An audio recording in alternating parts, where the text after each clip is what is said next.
आई, बाबा, उद्या आपण गावी जातोय. बॅग पॅक करायला घ्या.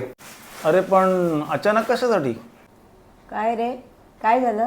काही नाही, मागच्या वर्षी सर्व जमीन तुम्ही माझ्या नावावर केलीत ना. हां मग?